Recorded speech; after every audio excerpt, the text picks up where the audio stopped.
السلام عليكم ورحمة الله وبركاته.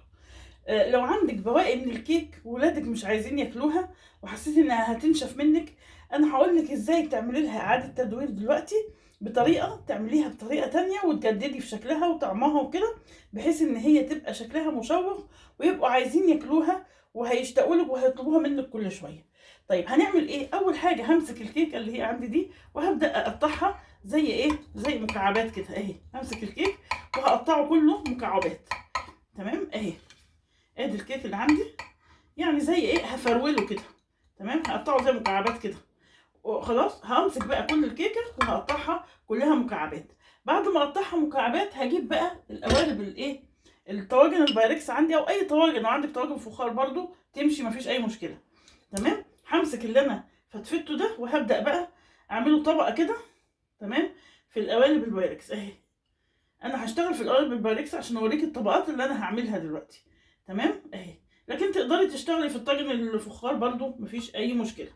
اهي انا هوريكي في نوع واحد وهكمل بقى التانيين بنفس الطريقه اهو.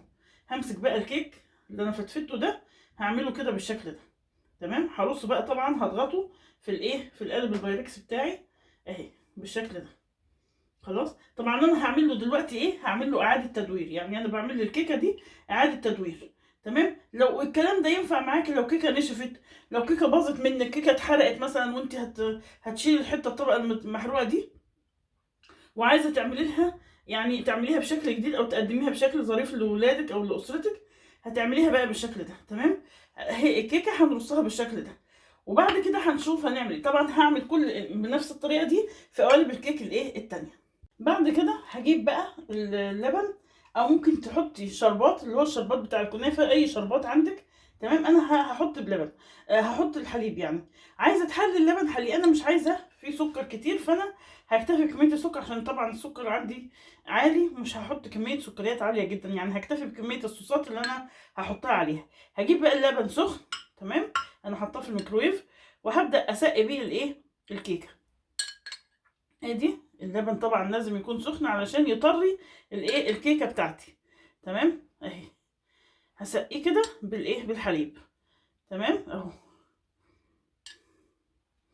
هديله طبقه كده من اللبن اهو. طبعا في التلات ايه، في التلات طواجن بتاعتي اهي بالشكل ده. انا هغطيها باللبن علشان انا عايزاها ايه، اللبن ده هو اللي هيطري لي الكيكه. تمام اهو، شايفين؟ هاجي كده بالشكل ده.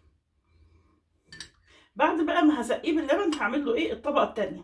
الطبقه التانية اللي انا هحطها هي طبقه ايه، طبقه الكريمه او الكريم شانتيه. تمام، هنركن بقى بعد كده الطواجن بتاعتنا اللي هي فيها الكيكه دي وهنبدا نجهز الايه، الكريمه اللي انا هعملها الطبقه التانية. تمام اهي. طبعا هسقي الاول كويس باللبن زي ما احنا شايفين كده اهي. انا عايزه اللبن يطري الايه، الكيكه، فانا هسقيها بالكيكه باللبن كويس عشان يطري لي الكيكه بتاعتي اهي. اقدر ان انا اضغط عليها كده تبقى ايه، الكيكه طريه حبه. تمام اهي بالشكل ده. وزي ما بقول لك تقدري تحطي في اللبن سكر، او ممكن برضو تحطيها بالشربات، يعني مش شرط تسقيه باللبن.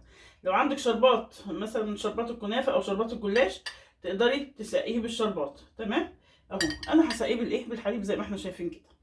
تمام، وهركن بقى ده عشان اجهز الطبقه التانية اللي هي طبقه الايه، الكريمه. طبعا انا بعد ما حطيت اللبن فالايه، الكيكه بقت طريه معايا، فهعمل بقى كده هضغط عليها. انا عايزاها تبقى طبقه واحده، مش عايزاها تبقى حتت طالعه وحتت نازله. تمام، شايفين؟ انا هساوي بقى طبقه الكيكه بتاعتي بالشكل ده. هديها بس شويه، شويه من الحليب عشان تبقى طريه، اقدر ان انا اضغط عليها كده تديني طبقه طريه واحده اهي. شايفين؟ هضغط عليها كده اسويها بقى، اسوي طبقه الكيكه دي عشان تديني طبقه مستويه كده، واقدر احط الطبقه الكريمه اللي هي الطبقه التانية اللي انا هحطها عليها. تمام، هوسع مكان كده للكريمه عشان طبعا انا لسه هحط طبقه صوص اللي هي الطبقه الثالثه. فانا هحط طبقه الكريمه اللي هي الطبقه الثانيه وبعد كده هعمل لها الصوص اللي هي الاخير بقى فوق. كل واحده هحط لها صوص مختلف عن التاني. يعني انا بديكي افكار اهو مختلفه، تقدري تعملي كذا صوص. يعني هقول لك ازاي وهقول لك تعملي كذا صوص ازاي. تمام اهي. طبعا انا عملتها اهي، بقت دي الطبقه الاولانيه. هنشوف بقى هنجهز طبقه الكريمه ازاي. اجي بقى دلوقتي عشان اجهز الطبقه التانية اللي هي طبقه الكريمه. طبقه الكريمه انا عندي حوالي نص كوبايه من السكر البودره. عشان برضو زي ما قلت لكم انا مش عايزه سكر كتير. لو انت عايزاها سكرها كتير شويه ممكن تزودي وتعملي كوبايه سكر بودره. انا هحط نص كوبايه، هحط عليها كوبايه من الكريم شانتيه. تمام. ادي هنعاير بقى هنا، بسم الله. ادي كوبايه من الكريم شانتيه. تمام خلاص. وبعدين هنحط عليها كوبايه من الميه برضو. تمام. هشيل بس ده اهو، وهنحط عليها كوبايه من الميه. تمام اهي. طبعا الميه الساقعه المتلجه، او ممكن تحطي كوبايه لبن ساقعه. انا هحط عليها كوبايه ميه اهي، وهضرب الكلام ده كله بالمضرب الكهربائي اهو. هبدا بقى اضرب، هقلب طبعا براحه كده عشان الايه البودره بتاع كريم شانتيه ما تحطش عليها وتبهدل الدنيا، وبعدين هروح ايه ضربها. تمام اهي.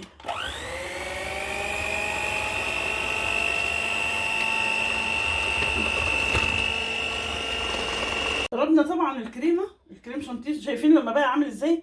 يبقى تيجي تقلبي كده تلاقيه ما بيتحركش. تمام. يبقى ثابت كده ما بيتحركش. هديله بس ضربه خفيفه. تمام اهو.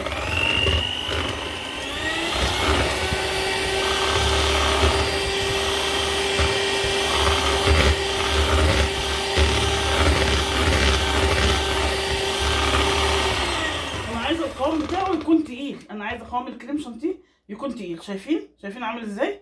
بس هو كده خلاص الكريم شانتيه خلص خلاص. تمام. وهنشوف بعد كده هنعمل ايه. بعد ما خلصت الكريم شانتيه هجيب بقى الايه القوالب بتاعتي او الطواجن بتاعتي، وهبدا بقى اجيب الكريمه واعمل ايه الطبقه الثانيه. هنزل بالطبقه الثانيه في الايه على الكيكه. تمام. الطبقه الاولى طبعا كانت كيكه وسقيتها بالايه بالحليب. الطبقه الثانيه هعملها اللي هي الكريم شانتيه ده، وهغطيها بالايه بالكريم شانتيه. طبعا هعمل واحده والتانيين هعملهم طبعا لوحدي. هوريكم واحده ازاي هعملها والتانيين هعملها لوحدي. هوريكم طبعا بسيب مسافه هنا عشان انا لسه هحط عليها صوص. طبعا انا هعمل كل واحده بصوص مختلف. واحده هعملها بصوص الفراوله، واحده هعملها بصوص الكراميل، واحده هعملها بصوص النوتيلا. تمام. يعني هغير في الصوصات دي بتاعتك انت. المتاح عندك استخدميه. عندك البيستاشيو حطي البيستاشيو، اللوتس حطي اللوتس. الحاجه المتاحه عندك استخدميها واشتغلي بيها. تمام. انا هحط تاني طبقه هي الكريمه اهي، وهنشوف بعد كده هعمل الصوصات ازاي. هعمل التانيين بنفس الطريقه. نيجي بقى عشان نحط الصوصات. تمام. عندي هنا صوص فراوله انا كنت مجهزاه عندي في التلاجة. تمام. هبدا بقى هنزل عليه. اول واحده هنزل عليها بصوص الفراوله. تمام. ممكن تحطي مربى، يعني ممكن تحطي صوص الفراوله او تعملي مربى، يعني هي مفيش مشكله زي المربى بالظبط. تمام. هفرد بقى عليه صوص الايه. اول واحده هحط عليها صوص الفراوله زي ما احنا شايفين كده، وهفرده عليها. تمام اهو. اول واحده هديها صوص فراوله بالشكل ده وهفردها. طبعا انا عامله صوص الفراوله ده وهرست الفراوله عشان ما تبقاش قطع كبيره، او عشان ما تبقاش قطع اصلا، عايزاها مضروبه كده زي البيوري. تمام. عشان بتنفع زي كده في الطواجن، في اي حاجه. في تعملي في تورته مثلا هتعملي صوص فراوله ما تنفع معاكي وتبقى زي الفل. يعني تقدري تزيني بيها التورته، تقدري تزيني بيها جاتوه، اللي انت عاوزاه. تمام. تمشي في اي حاجه. طبعا الصوصات دي شغاله معانا في اي حلويات اهي. تمام. هحط كده صوص الفراوله، وده اول صوص انا هستخدمه. تمام. ادي معايا صوص الفراوله. طيب تمام. بعد كده هاجي هستخدم تاني واحده. هعملها ايه؟ هعملها صوص الكراميل. وطبعا برضو انا عندي صوص الكراميل، وهبدا ان انا اعمل ايه. انا سيحته بس وسبته يبرد عشان اعرف استخدمه. تمام. هبدا بقى هفرد هنا صوص الكراميل على الايه على تاني طاجن كده اهو. ادي ده برضو عليه صوص الايه الكراميل. طبعا الصوصات دي بتاعتك انت زي ما انت عايزه. حطي الصوصات المتاحه عندك. ممكن تحطي صوص شوكولاته برضو مفيش اي مشكله. يعني تقدري تسيحي شوكولاته وتعملي صوص شوكولاته او جناش شوكولاته تعملي بيه، مفيش اي مشاكل. اللي عندك تقدري تشتغلي بيه اهو. شايفين ده طبعا تاني طاجن عندي اهو بصوص الايه الكراميل. تمام. يبقى انا عندي صوص الفراوله اهو وصوص الكراميل. تالت واحده بقى هعملها بصوص النوتيلا. تمام. دلوقتي بقى هنحط الايه الطبقه الثالثه اللي هو تالت طبق. يعني انا جبت الايه صوص النوتيلا اللي هي طبعا تقليد النوتيلا اللي هي النوسيه دي. جبت ان هي دي. تمام. خدت منها معلقتين بالشكل ده، حطيت عليها زيت مش اكتر من كده، وقلبتها كده اهو. فسحت هي بس كده. انا مسيحها ازاي هي كده. النوتيلا بتسيح بالطريقه دي، تحط عليها شويه زيت وتقلبيها كويس فتسيح. ناخد بقى من النوتيلا دي ونعمل الايه، الطاجن التالت اهو. تمام، ادي هنزل بقى بالايه، بالشوكولاته النوتيلا على الايه، على الكريمه في الطبق التالت. يبقى انا عملت دلوقتي ايه، عملت واحده فراوله وواحده كراميل، كراميل، واحده التالته حطيتها ايه، نوتيلا. تمام.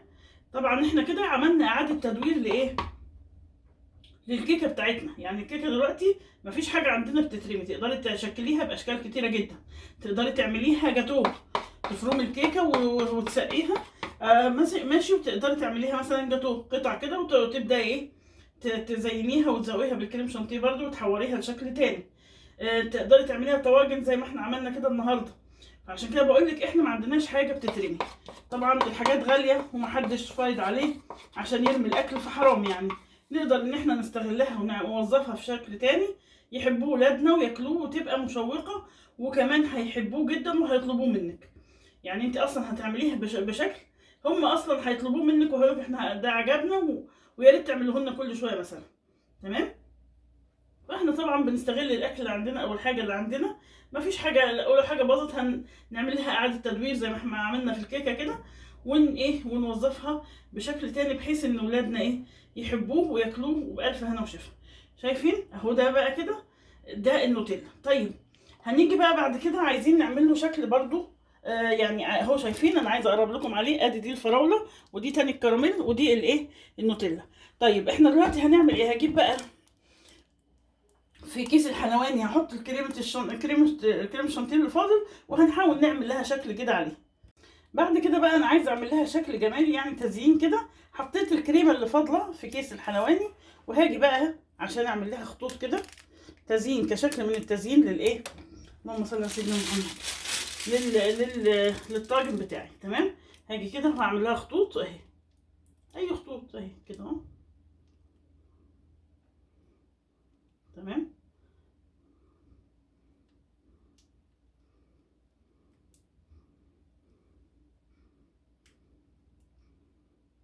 يعني شكل نعملها شكل جمالي كده، يعني بنزينها بيه. تمام اهو. هديها هنا خط كده، وهدي هنا برضو 3 خطوط كده، وهديها خطوط كده طولية، وبعدين هعملها ايه بالشكل ده. شايفين اهي كده، كل واحدة يعني هديها شكل كده غير التاني اهي. وهنجيب بقى ايه اللي هي الستيكس بتاع السنان دي، وهنعمل بيها خطوط طولية وعرضية برضو. دي بقى هناخدها بالايه، بالطول اهو كنوع من التغيير برضو. عشان ايه اهي، شايفين جميلة قد ايه. بس طبعا لسه هوريكم انا ايه هعمل فيها ايه. ادي الفراولة. تمام. كل واحدة هعملها بشكل ايه غير التاني اهي. انا بعملها ايه تزيين دلوقتي، يعني اللي انا بعمل الخطوط دي هوريكم دلوقتي انا هعمل في الخطوط دي ايه. مش هسيبها كده. هجيب بقى تمام خلة من خلة الاسنان اهي بالشكل ده. هجيب خلة اسنان اهي، وهبدأ بقى هعمل خطوط طول رايح جاي كده اهو. كل واحدة هعملها حسب الخطوط بتاعتها. تمام اهي. شايفين برضو بالنسبة للي هي الفراولة برضو هعملها برضو خطوط كده اهي، خط كده رايح جاي رايح جاي. شايفين شكلها لذيذ وظريف قد ايه. شكلها بقى شيك جدا. طبعا اي ضيف حتى عندك جاي تقدري تقدميها برضو شكلها لذيذ وظريف جدا. شكلها مشرف وجميل جدا قدام اي ضيف لولادك في البيت. يعني انت اصلا ولادك هيحبوها بالشكل ده وهيطلبوها منك على طول. اقول لك اعملي لنا الطواجن دي، ايه شكلها وطعمها جميل جدا.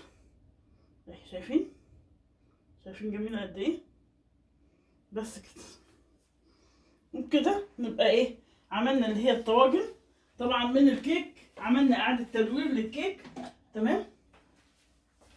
وظبطناه بطريقه بحيث ان ايه ولادنا يحبوه ويقبلوا عليه ويبقى شكله، شايفين شكله ظريف قد ايه؟ طبعا عايزه اقرب لكم كده. دي ادي الفراوله، وادي دي الكراميل، وادي دي بالنوتيلا. وبكده نبقى احنا خلصنا الايه، الطواجن بتاعتنا، وعملنا اعاده تدوير للكيكه بتاعتنا بشكل لذيذ وظريف، اقدر اقدمه لاي ضيف جاي عندي، اقدمه لاولادي، اقدمه لاي حد. تمام، شكله مشرف ولذيذ وجميل جدا. وبكده نبقى احنا خلصنا الكيك واعاده تدوير الكيك. وما تنسوش بقى تعملوا لي سبسكرايب وشير.